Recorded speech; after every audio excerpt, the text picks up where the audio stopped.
வரஹ்மத்துல்லாஹி தஆலா வபரகாத்துஹு. நஹ்மதுஹு வ நுஸல்லி அலா ரசூலிஹில் கரீம், அம்மா பஅத். ஃபக்கத் கால அல்லாஹு தஆலா ஃபீ கலாமிஹில் கதீம் வல் ஃபுர்கானில் மஜீத். அஊது பில்லாஹி மினஷ் ஷைத்தானிர் ரஜீம்.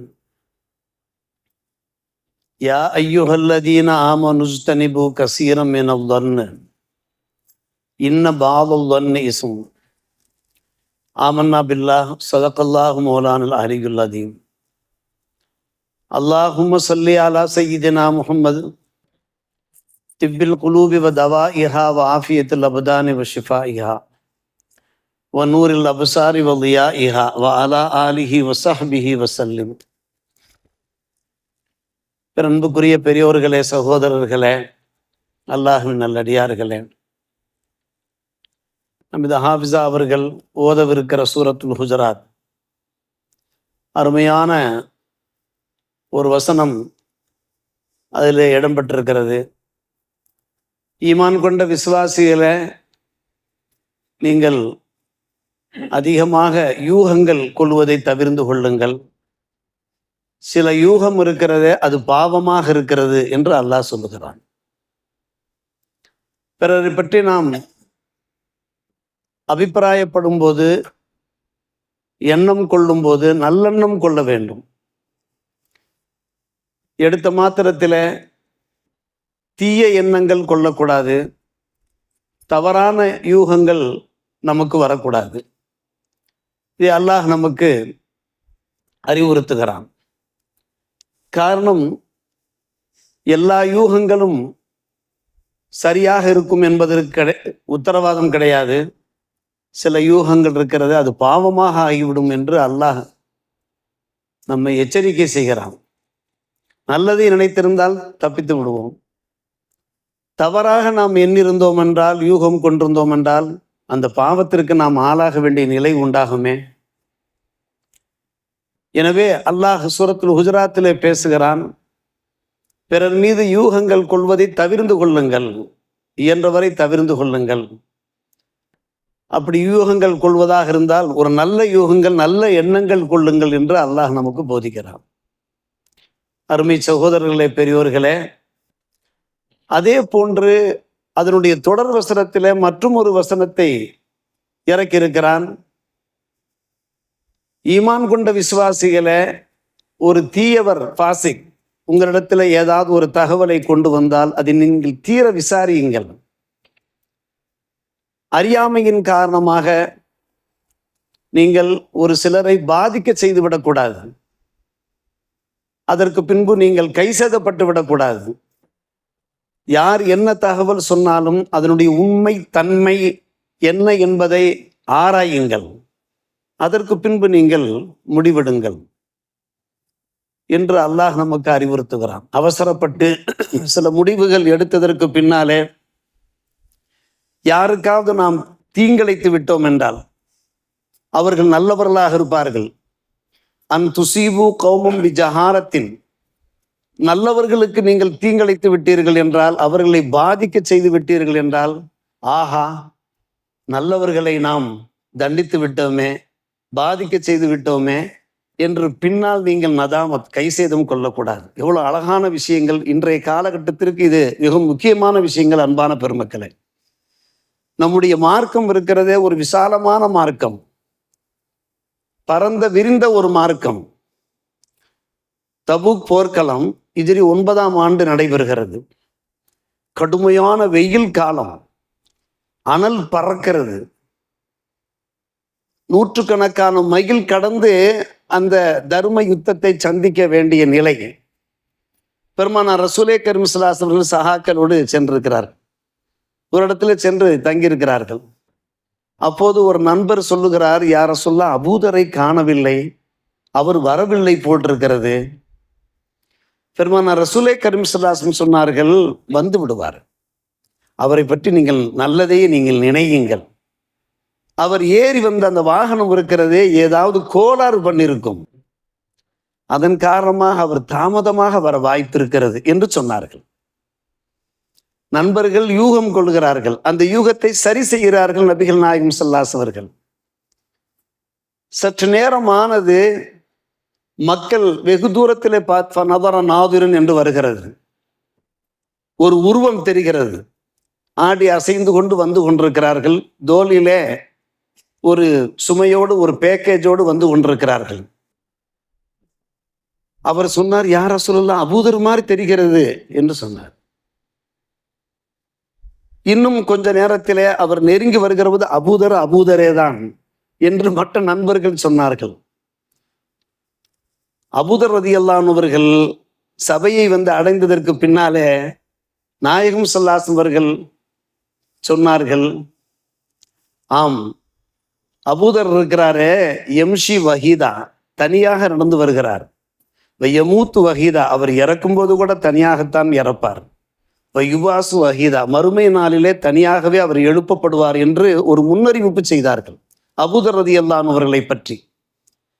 அபூதர் கிஃபாரி ரலியல்லாஹு அன்ஹு அவர்கள் ஒரு மார்க்க அறிஞர், ஒரு ஞான பேரொளி, தனிமையை விரும்பக்கூடியவர்கள், தனிமை தவத்திலே ஈடுபடக்கூடியவர்கள். அதைத்தான் பெருமானார் ரசூலே கரீம் ஸல்லல்லாஹு அலைஹி வஸல்லம் சிலாகித்து சொல்கிறார்கள்.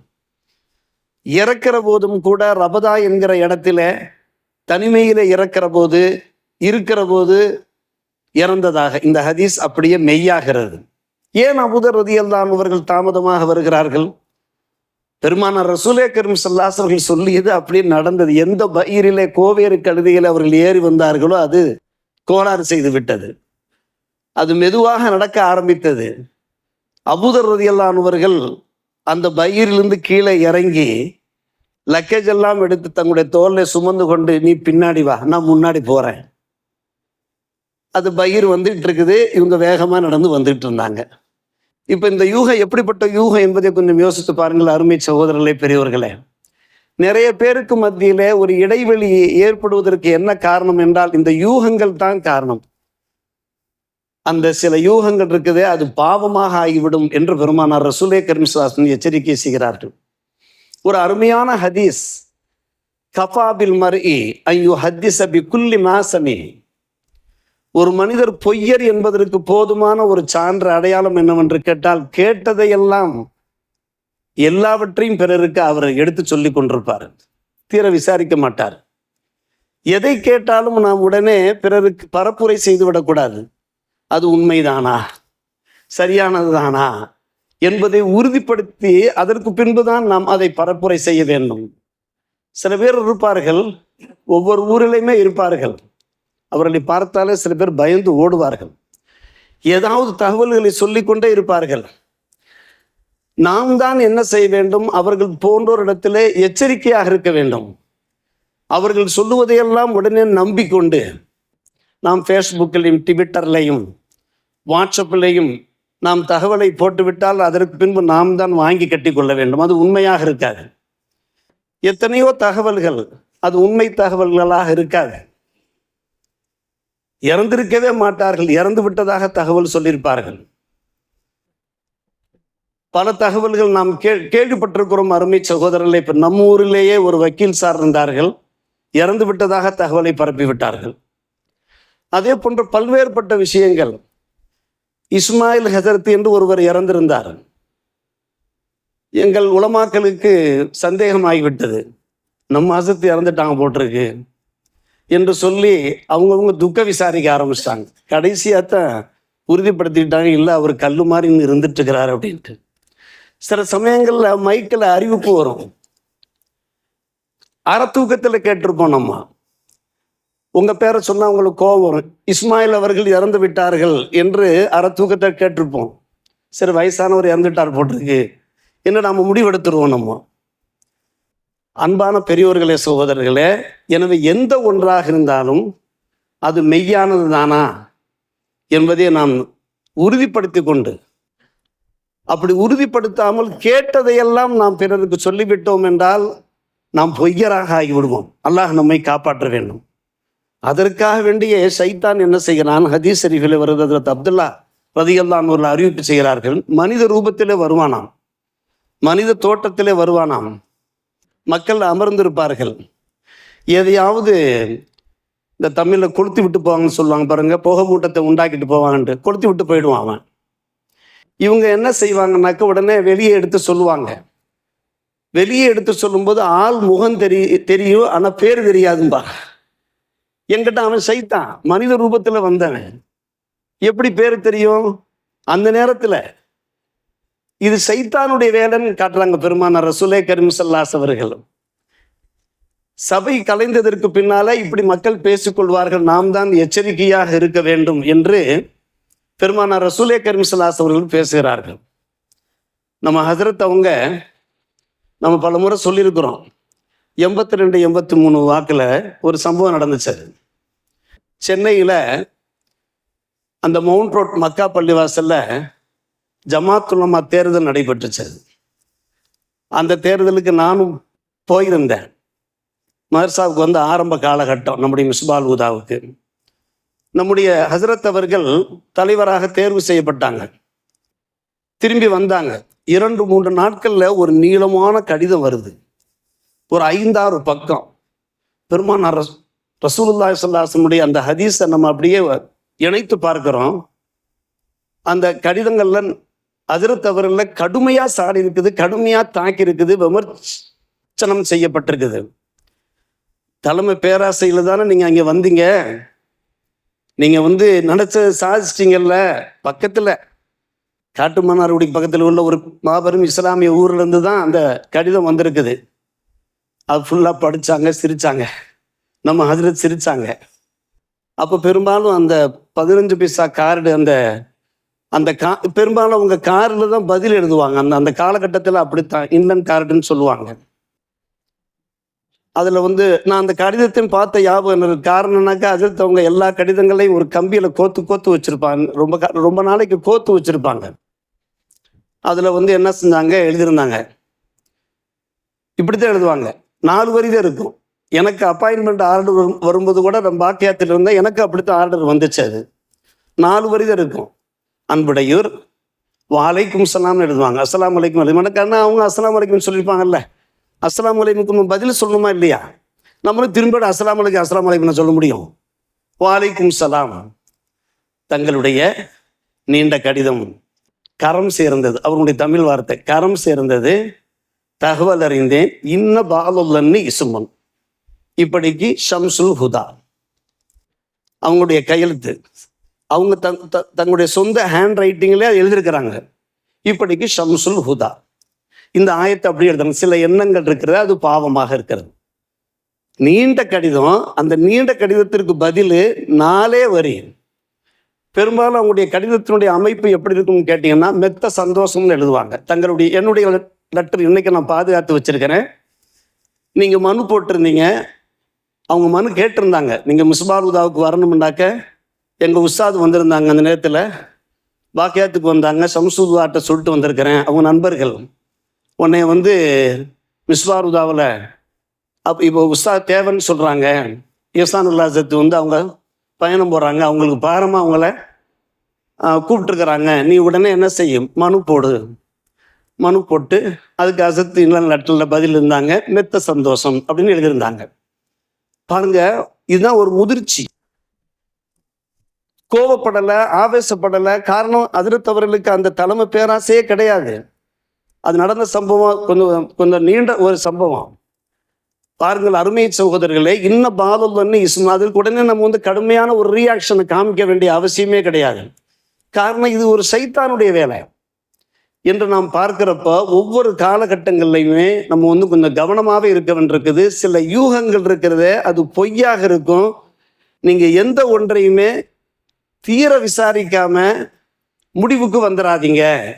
இது எல்லோருக்கும் ஒரு குடும்ப ரீதியாக பார்த்தோம் என்றாலும் கூட ஒரு குடும்பத்தில் பிணக்குகள், மன முறிவுகள் எல்லாம் ஏற்படுறதுக்கு காரணமே இது போன்ற இந்த துர்பிரச்சாரங்கள் தான் காரணமாக இருக்கும்.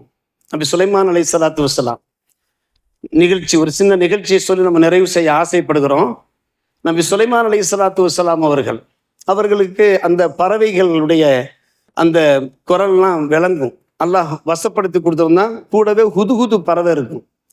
சூரா சபாவில் இந்த சம்பவம் வந்து காணப்படுது. எல்லாம் குர்ஆன்ல உள்ள நிகழ்ச்சியத்தை நம்ம வந்து சொல்றோம். வரலாற்று ஏடுகளில் கூட வரலாற்று பூர்வமாக தான் இருக்கும், உண்மையாக தான் இருக்கும். ஆனால் குரானில் உள்ள ஒரு நிகழ்ச்சியை சொல்கிறோம். ஹுதுஹுதுன்னு ஒரு பறவை, அந்த பறவையினுடைய வேலை என்னன்னு கேட்டாக்க தேசம் முழுவதும் சுற்றி சுற்றி வரும். எங்கெங்க என்னென்ன நடக்குதோ எல்லா நிகழ்வுகளையும் கொண்டு வந்து நபி சுலைமான் அலைஹிஸ்ஸலாத்து வஸ்ஸலாம் அவரிடத்துல வந்து ஒப்படைக்கும். அப்போ ஒரு தகவலை கொண்டு வருது. என்ன தகவல் சொல்லுது? சுலைமான் நபியை பார்த்து சொல்லுது, அகத்து பிமாலம் துஹித் பிஹி, நீங்க அறியாத ஒரு விஷயத்தை நான் அறிஞ்சிட்டு வந்திருக்கிறேன். அது சொல்லுது. உதுது பறவை பேசுது. ஜீத்துக்க மின் சபஇன் வி நபஇன் யகீன். உதுது பறவையினுடைய பேச்சை பாருங்க, அழகான அந்த வாசகத்தை பாருங்க. சபா நாட்டிலிருந்து ஒரு யகீனான ஒரு விஷயத்தை கொண்டு வந்திருக்கிறேன், உறுதியான ஒரு தகவலை கொண்டு வந்திருக்கிறேன். உங்களுக்கு தெரியாது, நான் அந்த தகவலை கொண்டு வந்திருக்கிறேன். அந்த ஆயத்து வந்து நீண்ட ஆயத்து. அப்படி என்ன தகவல்? அங்கே ஒரு பேரரசி இருக்கிறாங்க, அவங்க தான் அந்த நாட்டை ஆள்றாங்க. வலகா அரசுன் அதீம், பிரம்மாண்டமான ஒரு அரியாசனம் இருக்குது. அந்த அரியாசனத்துல தான் அவங்க வீட்டு இருக்கிறாங்க. ஆனா அவங்களும் சரி, அவங்களுடைய கூட்டமும் சரி, சூரிய நமஸ்காரம் பண்றாங்க. அல்லாஹ் மின்தூன் இல்லை, அல்லாஹ் விட்டு விட்டாங்க. சைத்தா அவங்கள கெடுத்து விட்டான், தடுத்து விட்டான். இப்படிப்பட்ட ஒரு பேரரசி சபா நாட்டில் அவங்க ஆட்சி பண்ணிக்கிட்டு இருக்கிறாங்க என்று ஹுதுஹுது பறவை வந்து தகவல் சொல்லுது. உடனே அந்த தகவலை ஏற்றுக்கொண்டாங்களா? சுலைமான் நபி அலைஹிஸ்ஸலாம் ஏற்றுக்கொண்டாங்களா? ஏற்றுக்கொள்ளலை. என்ன சொன்னாங்க? நந்துரு அசதக்த, நீ உண்மை சொல்றியா? அம் குந்த மினல் காதிபீன, அது நீ பொய் சொல்றியா? நாங்கள் யோசிக்கணும்டாங்க. நாங்கள் நந்துரு என்றாலே யோசிப்போம் என்று அர்த்தம். உதுது பறவை கண்டிப்பா உண்மையைத்தான் சொல்லும். இருந்தாலும் சொல்லுதுங்கிறதுக்காக உடனே நபியால் சுலைமான் அலைஹிஸ்ஸலாம் ஏத்துக்கிட்டல. அந்த வார்த்தையை கூட நயமா சொல்றாங்க. நீ உண்மை உரைக்கிறாயா அல்லது பொய்யர்களில் இணைந்திருக்கிறாயான்னு சொன்னாங்க. பொய் உரைத்தாயா என்று சொல்லலை. ஏன்னா உண்மை சொல்லக்கூடிய குதுகுதை பார்த்து நீ பொய் சொன்னு சொல்ல முடியாது இல்லையா? குந்தம் நிறைய பேர் காதிபுகள் இருக்கிறாங்க, இல்லாத கொள்ளாதெல்லாம் பேசக்கூடியவர் இருக்கிறாங்க, பொய் பேசக்கூடிய நிறைய பேர் இருக்கிறாங்க. அந்த கூட்டத்தில் நீ சேர்ந்து இருக்கிறாயா என்பதை நம்ம கொஞ்சம் யோசிக்கணும் என்று சொல்லி என்ன செய்யறாங்க? மக்களை அனுப்பி, சபா நாட்டுக்கு அனுப்பி, அது உண்மைதானா அந்த உண்மைத்தன்மையை உறுதிப்படுத்தி கொண்டு அதற்கு முன்பு அடுத்த நடவடிக்கையில் ஈடுபடுறாங்க. அடுத்த நடவடிக்கையில் என்ன ஈடுபடுறாங்க சொன்னால் கியாமுல் லைலுடைய டைம் வந்துடும். அதனால் அருமை சகோதரர்களே, சூரா சபா, அந்த சூறாவில் என்ன நிகழ்ச்சிங்கிறத நீங்கள் வந்து பார்த்துக்கிடுங்க. நபி சுலைமான் அலைஹிஸ்ஸலாத்து வஸ்ஸலாம் அந்த ஹுதுஹுது பறவையிட்ட எப்படி நடந்துக்கிட்டாங்க பார்த்தீங்களா? உடனே அதை ஏற்றுக்கிட்டாங்களா? சம்மதிச்சுக்கிட்டாங்களா? ஒரு உண்மையான மூமினுடைய குணாதிசம் என்னக்கா, அல்லாஹ் வந்து இந்த ஆயத்தில் ஸ்டார்ட் பண்ணுறப்ப யா ஐயுஹல்லதீன ஆமனு, மூமின்களே இப்படித்தான் இருக்கணும்னு நமக்கு வலியுறுத்துறான். எல்லாமே யூகங்கள் அடிப்படையில் போகக்கூடாது. அதில் அவங்க அடிக்கடி சொல்லுவாங்க. ஏன்னா அஜத்தை என்னால் மறக்க முடியலை. 7-8 வருஷம் அவங்க கூடவே இருந்ததுனால. நம்மளோட ஒரு 4-5 பேர் இருப்பாங்க. இந்த 4-5 பேர் சேர்ந்து 6வது நபரை பற்றி பேசிகிட்டு இருப்பாங்க. பிறகு இந்த 3-4 பேரில் ஒருத்தர் புறப்படுவார். புறப்பட்டவரை பற்றி இந்த 4 பேரில் ஒருத்தர் சொல்லுவார். இப்படி ஒவ்வொருவராக புறப்படுவாங்க. புறப்பட அவரை பற்றி சொல்லிகிட்டே இருப்பாங்க. அவர் எப்படிப்பட்ட தெரியுமா அதிர்த்து? சரி, அதிர்த்தியே அதை கேட்குறாங்க அப்படின்னா தாடி மட்டும்தான் அசையும். அவங்களுடைய தலையை ஆட்டுறப்போ தாடி மட்டும்தான் அசையும். அவங்க என்ன பேசிக்கிட்டு இருந்தாங்க அப்படிங்கிறத அவங்க காதில் வாங்க மாட்டாங்க. ஓஹோ ஓஹோ ஓஹோ ஓஹோ இது மட்டும் தான் கேட்கும். அப்படியா திருப்பி கேட்டால் தெரியாது. அவங்க என்ன பேசுனாங்க அப்படிங்கிறது திருப்பி கேட்டால் அதிரத்துக்கு தெரியாது. இப்படித்தான் இருக்கிறாங்க. நம்மளை சூழ்ந்து பல பேர் இருப்பாங்க. அவங்க சொல்றது எல்லாவற்றையும் நம்ம நம்பிட முடியாது. அது உண்மைதானா அப்படிங்கிறது வந்து உறுதிப்படுத்தணும். நான் கூட நம்ம நிர்வாகஸ்தர்கிட்ட கேட்டுக்கிறேன். நம்ம நிர்வாகஸ்தர்களை மையப்படுத்தி நான் கேட்டுக்கிறேன். பஞ்சாயத்து பண்ணிக்கிட்டு இருக்கிறோம். 2 தரப்பினரும் வர்றாங்க. அவங்களுடைய வாதங்கள் எடுத்து வைக்கிறாங்க. வெளியே வந்து என்ன பேசுறாங்கன்னா, நம்மளை பற்றி தப்பாக பேச, நிர்வாகத்தை பற்றி தப்பாக பேசலை. ஒரு தரப்பார் ஃபுல்லாக பொய் சொன்னாங்க அப்படிங்கிறாங்க. இன்னொரு தரப்பார் ஃபுல்லாக பொய் சொன்னாங்கன்னு சொல்கிறாங்க. இவங்க அவங்கள குற்றம் சுமத்துறாங்க, அவங்க இவங்கள குற்றம் சுமத்துறாங்க. ஒரு குரானை கையில் வச்சிருங்க, டேபிளில் வந்து ஒரு குரானை வச்சிருங்க. இது பள்ளிவாசல் பஞ்சாயத்து. இது பள்ளிவாசலுடைய நடுவன்கள் மூலமாக நடைபெறுகிற பஞ்சாயத்து. குரானை பார்த்துக்குங்க. இந்த குரானை பார்த்துக்கிட்டே நீங்க வந்து அல்லாஹ்வை பயந்து நீங்க பேசுங்க அப்படின்னு ஒரு எச்சரிக்கை விடுக்கலாம். கோர்ட்ல வந்து அந்த இதெல்லாம் எடுத்து கொடுக்குறாங்க, சொல்றது இதா இருக்குது. நம்ம வந்து என்ன குரானுக்கு எப்போதுமே பயப்படுவாங்க, நம்முடைய மக்கள் வந்து பயப்படுவாங்க. ஏன்னா குரானை பார்த்துட்டாலே அவங்களுக்கு ஒரு அச்சம் உண்டாகும். அல்லாஹ்வுடைய சாபம் இறங்கிடுமோ, லானத்து இறங்கிடுமோ, அதற்கு பின்பு அவர்களுக்கு பொய் பேசுறதுக்கு அவ்வளவு தூரம் துணிச்சல் வராது. எனவே இன்றைய காலகட்டத்தின் சூழ்நிலை அப்படி. இதை நடைமுறைப்படுத்தினால் நல்லது என்பது என்னுடைய ஒரு தாழ்மையான அபிப்பிராயம். இந்த பொய்கள் தவிர்க்கப்பட, நமக்கு ஒரு தெளிவு கிடைக்க, எந்த பக்கம் உண்மை, எந்த பக்கம் சத்தியம் இருக்கிறது, யார் நிரபராதிகள் என்பதை உறுதிப்படுத்திக் கொள்ள வசதியாக இருக்கும். இன்றைய அந்த வசனங்கள் இருக்கிறதே, சூரத்துல் ஹுஜராத் ஹாஃபிஸ் அவர்கள் ஓதப் போகிறார்கள்.